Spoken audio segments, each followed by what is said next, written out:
Mateus, capítulo 13.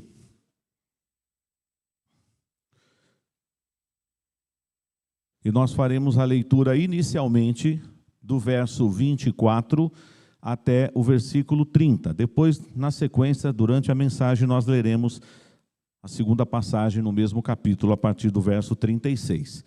Que Deus abençoe também aqueles que nos acompanham pela transmissão do canal do YouTube da nossa igreja, aonde você estiver, meu irmão, minha irmã, amigo, amiga, que a palavra do Senhor também fale ao seu coração, bem como a todos nós que estamos presentes aqui nesta noite. Vamos a uma só voz, queridos irmãos, lermos aqui Mateus capítulo 13, de 24 a 30. Outra parábola lhes propôs, dizendo: o reino dos céus é semelhante a um homem que semeou boa semente no seu campo. Mas, enquanto os homens dormiam, veio o inimigo dele, semeou o joio no meio do trigo e retirou-se. E quando a erva cresceu e produziu fruto, apareceu também o joio. Então, vindo os servos do dono da casa, lhe disseram: Senhor, não semeastes boa semente no teu campo? De onde vem, pois, o joio? Ele, porém, lhes respondeu: um inimigo fez isso. Mas os servos lhe perguntaram: queres que vamos e arranquemos o joio? Não, replicou ele, para que ao separar o joio, não arranqueis também com ele o trigo. Deixa-os crescer juntos até a colheita. E no tempo da colheita, direi aos ceifeiros: ajuntai primeiro o joio, atai-o em feixes para ser queimado, mas o trigo recolhei-o no meu celeiro. Amém. Há um versículo na palavra de Deus que diz assim: o Senhor conhece aqueles que lhe pertencem. O Senhor conhece aquele que lhes pertence. Essa é uma parábola de muita advertência para nós, é um alerta para nós, e nós não temos a capacidade de discernir e de identificar, claro que pelo testemunho, pelos frutos dignos de arrependimento, nós podemos às vezes afirmar que alguns irmãos sim, pertencem ao time daqueles que vão trigo no celeiro de Deus.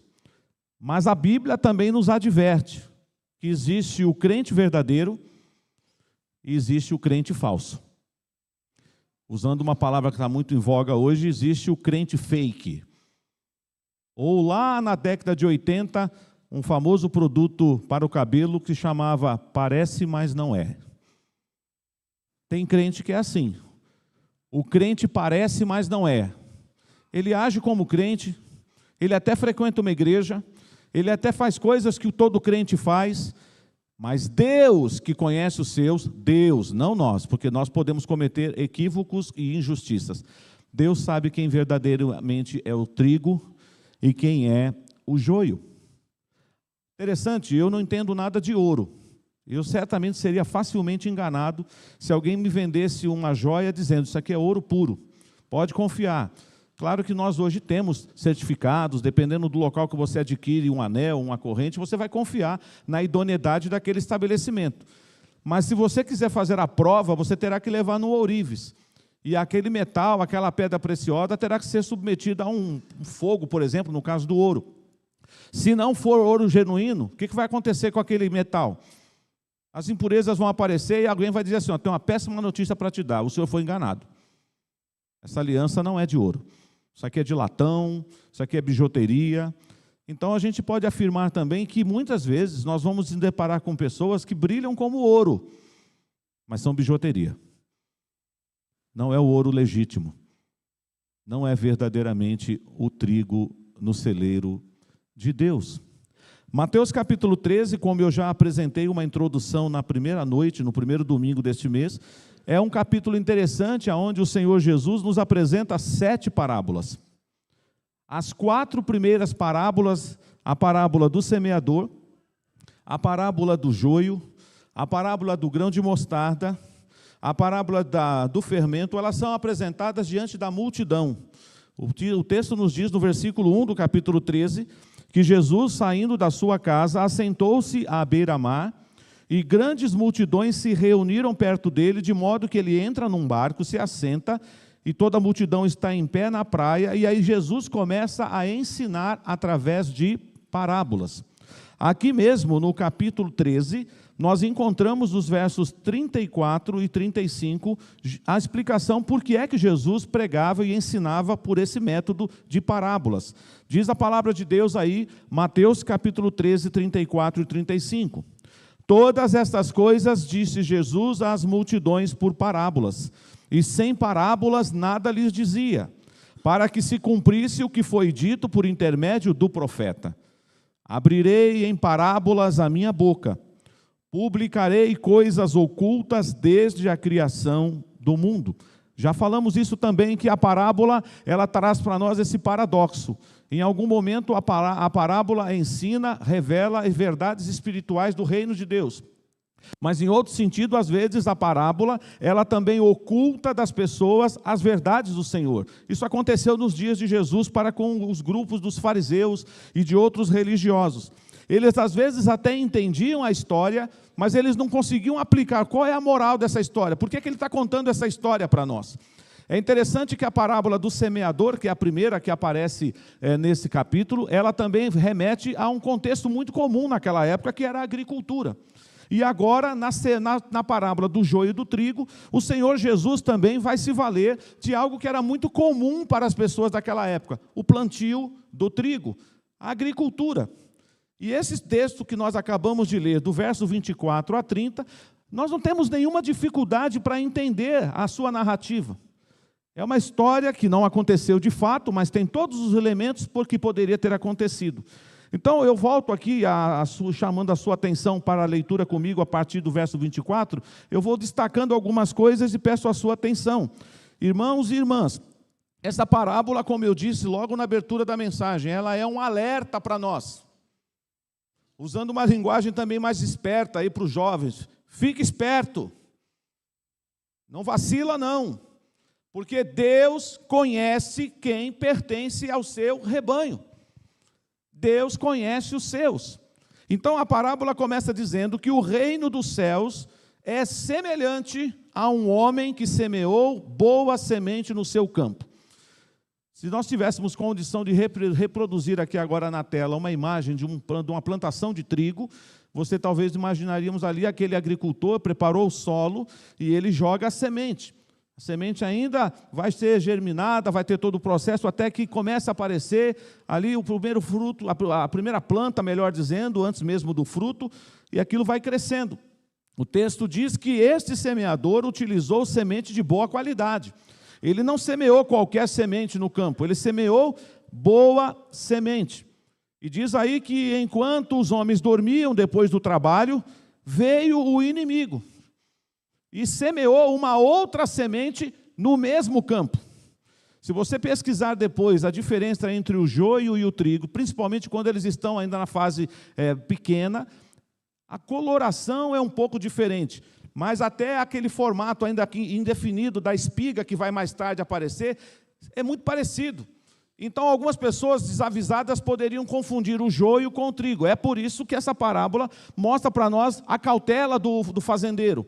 Porque quando ele percebeu que foi semeado o joio no meio do trigo, como se fosse uma erva daninha, talvez as irmãs aqui que gostam de plantas, homens também, mas mais as irmãs, tenham cuidado de ter que, na hora que vai fazer um serviço no jardim, você pode arrancar algo pensando que é uma erva daninha, que é algo que não deveria estar ali. Eu, no início do meu casamento, cometi uma tragédia dessa, porque a Rosângela pediu para eu limpar o jardim da primeira casa que nós morávamos, e eu não sabia decifrar ou discernir se era planta, se era erva daninha, e eu arranquei um monte de flor dela lá. E ela falou, Gil, você... Eu falei, bom, não mexo mais com isso, eu não sabia discernir. Então, você vê que eu não entendo mesmo. Se você não entende, você pode jogar fora coisa preciosa. E aí o texto fala para nós aqui que os servos dele então vêm. O que aconteceu? Como é que pode? Da onde surgiu esse joio? No meio do trigo, o senhor não usou uma semente boa? E o dono da fazenda confirmou, sim, eu comprei a melhor semente que tem. Mas o que é isso? É o inimigo. Ele não quer o nosso bem, ele quer que a nossa produção seja toda comprometida, que a nossa safra seja ruim, porque uma questão importante aqui que vocês podem achar, não era simplesmente semear uma outra semente no meio da semente lá do trigo. É que aquela semente invasora, aquela erva daninha, ela haveria de tirar do trigo, da semente verdadeira, nutrientes da terra, ela ia puxar a água da terra, que poderia ser usada exclusivamente para o trigo, esse joio, como se fosse assim uma parasita, ele vai puxar o nutriente que era para ser para o trigo, o nutriente da água que era para ser para o trigo, o joio puxa, então ele atrapalha, ele quer atrapalhar a qualidade do crescimento, atrapalhar o desenvolvimento daquele trigo. Mas o semeador, ou melhor dizendo, o fazendeiro é cauteloso. Ele fala, não arranquem o joio agora, porque vocês correm o risco de, tirando o joio, como eles estão muito parecidos nessa fase agora da plantação, vocês podem arrancar o trigo pensando que é joio. E vocês podem deixar o joio pensando que é trigo. Então deixa, eles vão crescer. E na hora da ceifa, da colheita, aí vai dar para perceber direitinho, isso aqui não é trigo, coisíssima nenhuma, isso é joio. E aí vocês poderão colher, atar os feixes para serem queimados depois, e o trigo verdadeiro vai ser colocado no celeiro. Aparentemente você diz, tá, essa história me ensina o quê? O que eu no século 21, o que eu no dia 21 de junho de 2026 tenho a ver com essa parábola? Acho que essa parábola não tem nada para me ensinar. Você é que pensa. A palavra de Deus, ela é extremamente atual, porque ela é viva e eficaz. Ela serviu de lição, de ensinamento para os discípulos de Jesus naquela época, e ela serve de ensinamento para nós também nessa noite. Nesse contexto aqui dessas 7 parábolas, Jesus explica apenas 2 parábolas. Algumas a sua mensagem é curta, rápida e objetiva. Ela também não é difícil de ser assimilada, mas ainda assim, os discípulos de Jesus não entenderam. Por que Jesus contou essa parábola? Então, assim como Jesus já tinha explicado aos discípulos a parábola do semeador, se bem que aí Jesus, ao explicar sobre a parábola do semeador, ele ainda está com a multidão. Ele vai depois contar mais algumas parábolas, mas agora, na parábola do joio e do trigo, Jesus ele vai contar essa parábola depois que ele despede as multidões. Eu quero te convidar agora a ler comigo. E eu quero dizer o que eu falei hoje pela manhã aqui na igreja. Se fosse a opinião de um teólogo, se fosse a interpretação de um estudioso da Bíblia, ou até minha própria interpretação, ou se fosse um apóstolo que estivesse falando, eu acho que essa parábola significa isso, talvez você até pudesse torcer o nariz, balançar com o ombro dizendo, eu não concordo com essa interpretação.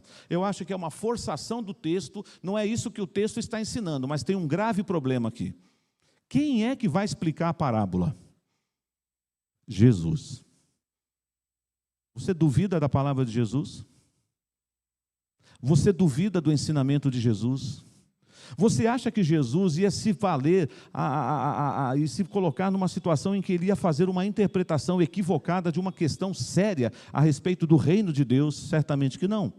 Então as palavras que nós leremos juntos agora, palavras do nosso Senhor Jesus, elas são tão claras como essa luz que está iluminando esse lugar aqui. Não há sombra de dúvida, e só quem não quer entender, e talvez às vezes até porque o inimigo é astuto e pode tentar endurecer seu coração, você não vai entender o recado de Deus para essa noite. Vamos ler Mateus 13 agora a partir do verso 36 e vamos até o versículo 43. Leiamos, irmãos. Então, despedindo as multidões, foi Jesus para casa, e chegando-se a ele os seus discípulos, disseram, explica-nos a parábola do joio do campo. E ele respondeu, o que semeia a boa semente é o Filho do homem. O campo é o mundo. A boa semente são os filhos do reino.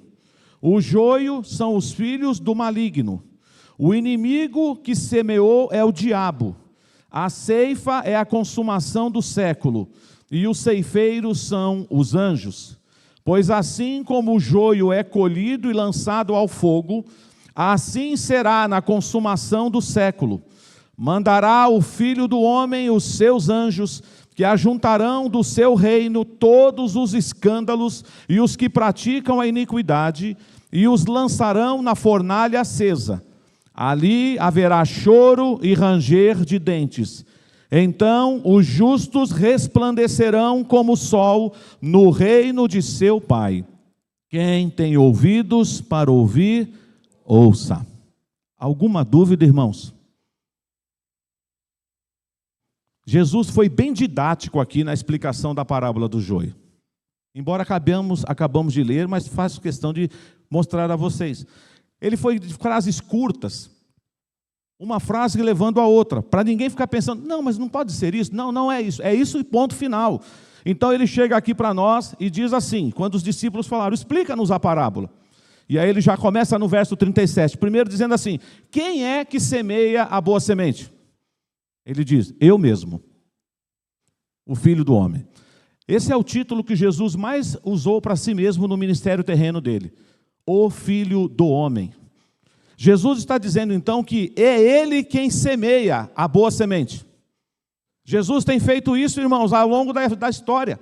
Usando a sua igreja, usando eu e você. Quando você prega o Evangelho, quando você se coloca nas mãos de Deus para semear a palavra de Deus, quem é que está pregando? É Jesus, através da sua vida.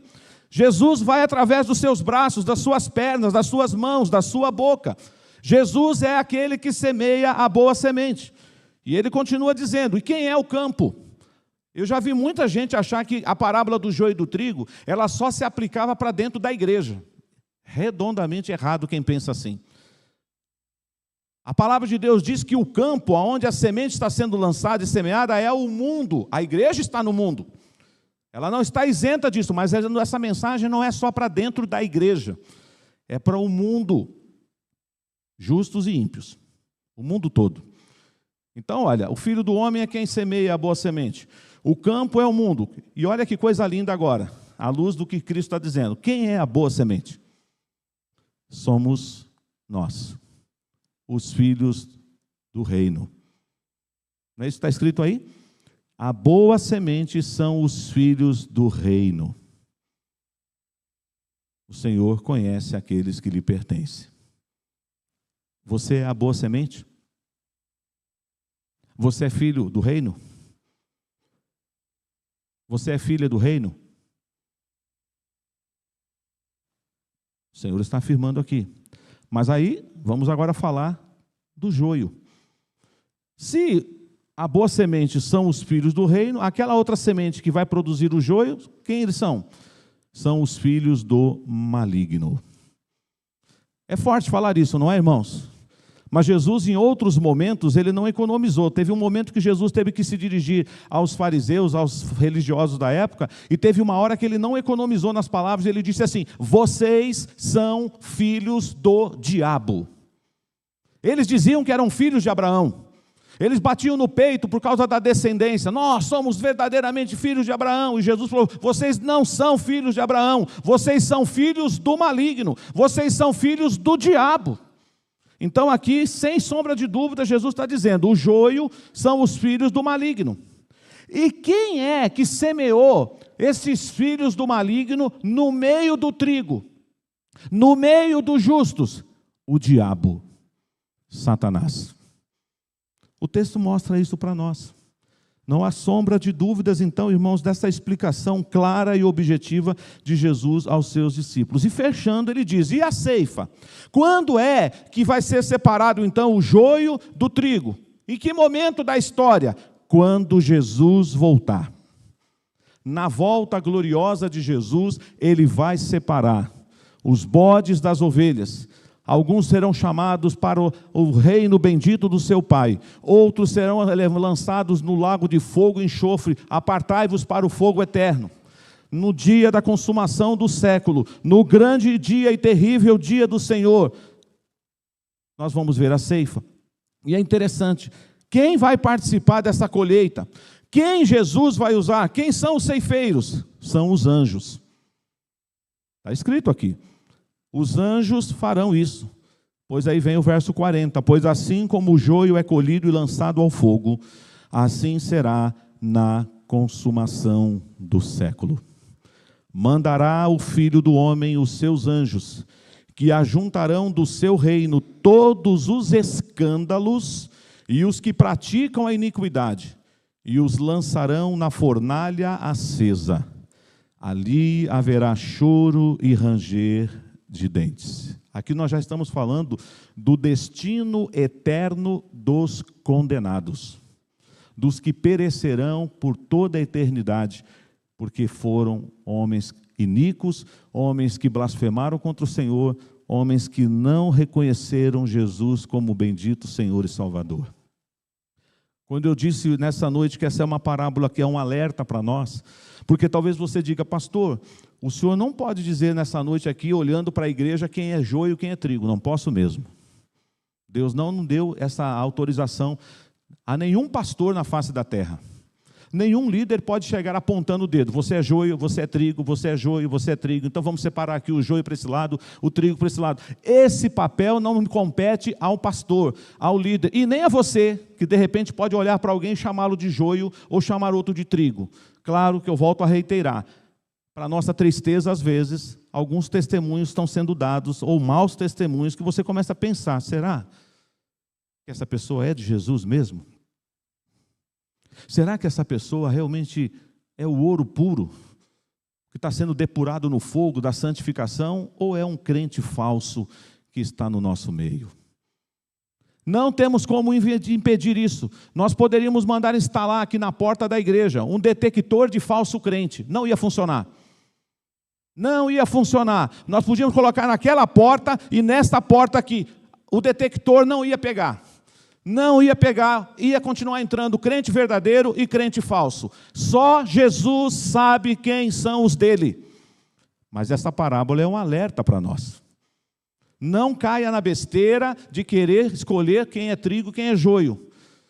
Porque Deus disse que os dois vão conviver juntos. Até porque lá na frente isso será algo que vai manifestar quem são os verdadeiros filhos de Deus. Então, às vezes, a gente fica procurando, não é o caso da mensagem hoje, mas vou abrir esse parênteses aqui. Tem gente que fica procurando a igreja ideal, a igreja perfeita. Com isso, eu não estou dizendo que nós não precisamos trabalhar a disciplina eclesiástica na igreja, que nós não precisamos denunciar o pecado, porque até os irmãos que são trigo, muitas vezes precisam da disciplina. Irmãos que são trigo precisam ser exortados. Irmãos que são trigos precisarão, às vezes, serem admoestados. Mas nós que ficamos assim, eu estou procurando uma igreja perfeita, só na glória. Porque a igreja da terra, a igreja militante, ela é constituída dos eleitos do Senhor, mas tem joio no meio. Tem joio no meio da igreja da terra. Mas quando Jesus voltar e dar ordem aos seus anjos para ceifar e reunir, aí vai ter feita a separação. Isso te assusta? Ou você acha que é só mais uma parábola e pronto, final, a vida que segue, amanhã eu tenho que acordar bem cedo, viu, pastor? Para trabalhar, é melhor só não demorar muito, não. Você acha que essa mensagem não tem nada a ver com a sua vida?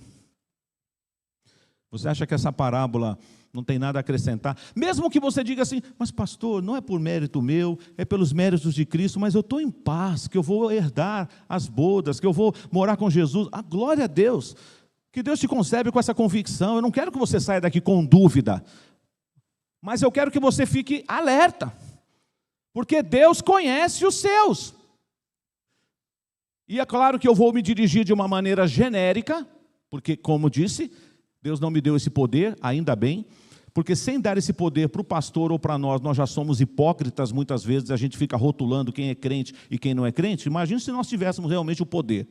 Aí nós iríamos fazer acepção de pessoas. A gente já faz acepção de pessoas sem saber. Imagina sabendo. Mas eu não posso deixar de fazer algo aqui nessa noite. Eu não sei. Espero, meu desejo de coração, é que todos nós aqui sejamos trigo. Todos nós aqui sejamos trigo. Eu estou olhando banco por banco aqui.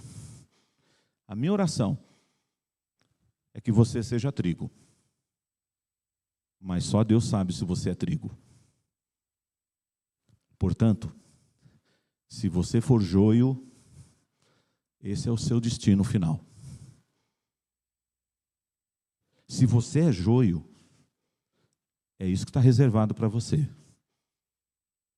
o lago de fogo e enxofre, ranger de dentes. Nós não vamos separar isso agora. Esse departamento não nos pertence. Mas Jesus explicou para os seus discípulos. E ele fala então aí na sequência do texto, que aqueles homens chamados nessa parábola de joio, dessa erva daninha, muito parecido com o trigo. Se você pesquisar, você vai ver. As duas plantinhas pequenininhas, elas são parecidas.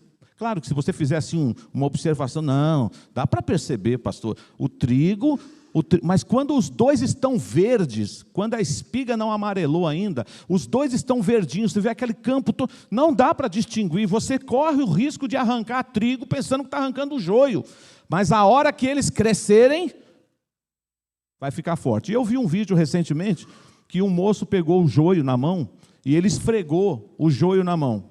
Sabe o que saiu? Só palha. Aí ele pegou o trigo e esfregou na mão. Soprou para a palha voar, e sabe o que tinha? Sementes. Tinha fruto. O joio é um trigo falso, mentiroso. Ele não tem fruto. Ele engana. É só folhagem e depois só serve para ser queimado. É palha. Mas o trigo, a gente sabe, o trigo é uma das coisas tão importantes para a nossa subsistência, para a nossa alimentação. Sim ou não? O trigo não é importante? Tem coisas que a gente come todas as manhãs da nossa casa que nasceu lá. Ninguém aqui chega na padaria e diz assim, eu quero um pão de joio. Já comeu o pão de joio? Quero um pão de joio moreninho, branquinho. Não, ninguém come pão de joio, porque não vai dar fruto, não tem nada. É mentiroso, é bijuteria, parece, mas não é. Mas os verdadeiros do Senhor, que Ele conhece, diz o texto, versículo 43. Vamos ler juntos? Minha oração é que todos aqui sejam trigo. Mas se tivermos entre nós joio, a Bíblia não esconde o que vai acontecer com os joios, com os que não são escolhidos. Mas vamos ver o que vai acontecer com os escolhidos, com o trigo do Senhor. Verso 43, vamos ler? Então os justos resplandecerão como o sol no reino de seu Pai. Vamos ler de novo? Então os justos resplandecerão como o sol no reino de seu Pai. E aí vem uma expressão muito comum no último livro da Bíblia, muito comum lá no Apocalipse, mas que Jesus já está usando aqui. O que ele fala? Vamos ler o finalzinho aí do 43? Quem tem ouvidos para ouvir, ouça. Alguém não ouviu aqui nessa noite? Pergunta estranha, né? Pastor, o senhor está me ignorando? Eu estou aqui, ouvindo o senhor. Estou prestando atenção. Mas às vezes a gente escuta e não escuta. Por isso que o Salmo 95 diz, hoje, se ouvirdes a voz de Deus, não endureçais o coração. Tem duas passagens que eu quero concluir a mensagem nessa noite. Fortes. Que a gente não gosta de ler. E elas estão dentro desse contexto. Aliás, antes de ler essas duas passagens, eu me esqueci. Aqui, nas 7 parábolas do capítulo 13, tem uma outra parábola pequenininha, que ela também vai na mesma direção da parábola do joio e do trigo. É a parábola da rede. Olhem comigo aí no capítulo 13, verso 47 a 50. Você já tem aí o contexto da história da parábola do joio. A explicação que Jesus deu aos seus discípulos está dando para nós nessa noite mais uma vez. E a parábola da rede vai ao encontro. Ela complementa essa realidade. Vamos ler juntos também? 47 até o versículo 50. O reino dos céus é ainda semelhante a uma rede que, lançada ao mar, recolhe peixes de toda espécie. E quando já está cheia, os pescadores arrastam-na para a praia. E assentados, escolhem os bons para os cestos e os ruins deitam fora. Assim será na consumação do século. Sairão os anjos e separarão os maus dentre os justos e os lançarão na fornalha acesa. Ali haverá choro e ranger de dentes. Jesus usa uma outra questão muito comum naquela época. Ele falou da agricultura, agora ele está falando de pescaria. Muitos dos discípulos de Jesus viviam nesse contexto, eram pescadores. E ele diz que quando o pescador recolhe as redes, ele faz uma triagem. Ele não vai levar para o mercado, para a cooperativa, peixe que de repente está machucado, peixe defeituoso. Ele faz uma seleção. E aí diz que o Senhor dará ordem aos seus anjos e essa separação será feita na consumação dos séculos. Mas os justos resplandecerão como o sol no reino do nosso Pai, no nosso Deus. Mas aí mesmo em Mateus, tem uma passagem que o Senhor Jesus, quando está caminhando para o término do Sermão do Monte, ele traz um alerta muito sério. E eu sei que tem pessoas que falam, mas como pode, pastor? Se a pessoa era falsa, se a pessoa não era um crente verdadeiro, como é que a pessoa pode fazer esses sinais? Tem coisas que é difícil a gente explicar. Teve uma vez mesmo que alguns queriam proibir algumas pessoas de pregar o evangelho, e o que Jesus falou? Deixa pregar. Lá no ministério de Paulo, alguns falavam, mas está pregando por pretexto, mas deixa. Ele vai responder diante de Deus por isso. Não vai ficar impune, não. Por isso, leia agora essas palavras pensando no joio. No joio, isso aqui não se aplica ao trigo. Mateus capítulo 7, versos 21 a 23. Vamos ler? Nem todo o que me diz Senhor, Senhor, entrará no reino dos céus, mas aquele que faz a vontade de meu Pai que estás nos céus. Muitos naquele dia hão de dizer-me, Senhor, Senhor, porventura não temos nós profetizado em teu nome? E em teu nome não expelimos demônios? E em teu nome não fizemos muitos milagres? Então lhes direi explicitamente, nunca vos conheci, apartai-vos de mim, os que praticais a iniquidade. Pessoas realizavam grandes coisas, mas não convenceram o Senhor. O Senhor Jesus conhece aqueles que lhe pertencem. Ele diz, eu nunca vos conheci. Existem outras parábolas que o Jesus fala da ceifa, da consumação do século. Por exemplo, vamos lá em Mateus capítulo 25. Mateus capítulo 25, nós temos ali duas parábolas, eu não as lerei nessa noite. Temos a parábola das 10 virgens, as 5 prudentes e as 5 nécias. Conhecem a história? O noivo demorou um pouco para chegar, já era quase meia-noite. As prudentes tinham azeite nas lâmpadas, lá nas lamparinas, e tinham levado reserva. As nécias não tinham levado azeite reserva. Quando gritou, eis o noivo!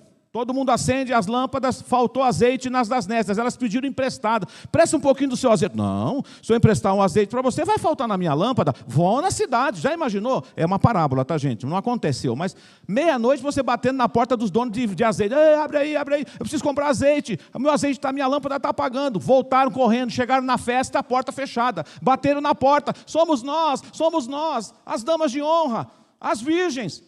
Não sei quem são vocês. Apartai-vos da minha presença. Ele conta a parábola dos talentos. Essa parábola é muito utilizada para falar de investimento. Existem mensagens secundárias, mas a mensagem principal da parábola dos talentos não é sobre economia, não. É sobre a consumação dos séculos. E chegamos agora no texto, o último texto, para a gente encerrar a mensagem nessa noite. Quando você lê também esse texto, e eu quero aqui, irmãos, dizer com temor e tremor, a gente olha por esse texto e não está errado você pensar assim, tá? A gente acha, tá vendo? Olha, a gente tem que fazer obra social, a gente tem que socorrer o necessitado, a gente tem que dar comida, a gente tem que levar roupa, a gente tem... Tudo isso é verdade. Mas a gente perde de vista, por que é que Jesus está falando isso aqui sobre o grande julgamento? Cuidado para você não colocar o seu olho naquilo que é secundário e você perder o primordial pensando na mensagem dessa noite. Não leiam comigo, acompanhem a leitura que eu vou fazer agora de Mateus, capítulo 25, do versículo 31 até o final do capítulo. Quando vier o Filho do Homem na sua majestade, e todos os anjos com ele, então se assentará no trono da sua glória. E todas as nações serão reunidas em sua presença. E ele separará uns dos outros, como o pastor separa dos cabritos as ovelhas. E porá as ovelhas à sua direita, mas os cabritos à esquerda. Então dirá o rei aos que estiverem à sua direita: vinde, benditos de meu Pai, entrai na posse do reino que vos está preparado desde a fundação do mundo. Porque tive fome e me destes de comer, tive sede e me destes de beber, era forasteiro e me hospedastes, estava nu e me vestistes, enfermo e me visitastes, preso e fostes ver-me. Então perguntarão os justos: Senhor, quando foi que te vimos com fome e te demos de comer? Ou com sede e te demos de beber? E quando te vimos forasteiro e te hospedamos? Ou nu e te vestimos?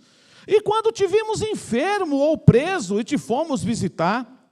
O rei respondendo lhes dirá: em verdade vos afirmo que sempre que o fizestes a um destes meus pequeninos irmãos, a mim o fizeste. Então o rei dirá também aos que estiverem à sua esquerda: apartai-vos de mim, malditos, para o fogo eterno, preparado para o diabo e seus anjos. Porque eu tive fome e não me destes de comer, tive sede e não me destes de beber, sendo forasteiro não me hospedastes, estando nu não me vestistes, achando-me enfermo e preso não fostes ver-me. E eles lhes perguntarão: Senhor, quando foi que te vimos com fome, com sede, forasteiro, nu, enfermo ou preso, e não te assistimos? Então lhes responderá: em verdade vos digo que sempre que o deixastes de fazer a um destes mais pequeninos, a mim o deixastes de fazer, e irão estes para o castigo eterno, porém os justos para a vida eterna. Vamos ler juntos o verso 46? E irão estes para o castigo eterno, porém os justos para a vida eterna. Pregar o evangelho, irmãos, é avisar a igreja que um dia o Senhor vai voltar e Ele vai separar os cabritos das ovelhas. Ele vai chamar um grupo para entrar na posse da vida eterna, mas Ele vai lançar outros no lago de fogo. Pregar o evangelho, irmãos, é alertar a igreja de que o trigo e o joio crescem juntos, mas na consumação do século, o Senhor vai separar o joio do trigo. Porque o Senhor conhece os seus. O Senhor conhece os que lhe pertencem. Você faz parte do trigo de Deus? A minha oração é que todos sejam trigo aqui. Tem alguém nessa noite aqui que ainda não entregou a sua vida para Jesus? Eu não perguntei se você frequenta a igreja. Porque tem gente que frequenta a igreja, mas ainda não é crente. Tem muita gente que está sentada nos bancos das igrejas espalhadas pelo mundo afora, mas que não passaram ainda pela experiência do novo nascimento. Não tem convicção que, se partirem deste mundo agora, estarão na presença do Senhor. De Deus não se zomba. Nenhum joio vai entrar no reino dos céus. E nenhum trigo será lançado no fogo eterno. Eu vou repetir. Nenhum joio vai entrar no reino dos céus. E nenhum trigo será lançado no fogo eterno, porque Deus conhece os seus. Esta é a parábola do joio e do trigo. Não compete a mim e nem a você ficar querendo descobrir quem é o joio, quem é o trigo. Vamos obedecer a palavra de Deus. Ainda que na parábola ele disse: deixem eles crescerem juntos. Quem vai separar é o Senhor. Agora, com isso, nós não estamos dizendo: então, pastor, para que ter disciplina na igreja? Para que pregar contra o pecado? Deixa o circo pegar fogo. Porque os verdadeiros crentes vão andar no caminho do Senhor. E os que pisarem na bola, lá na frente vão responder. Mas aqui na terra, enquanto a igreja está militando, cabe a nós.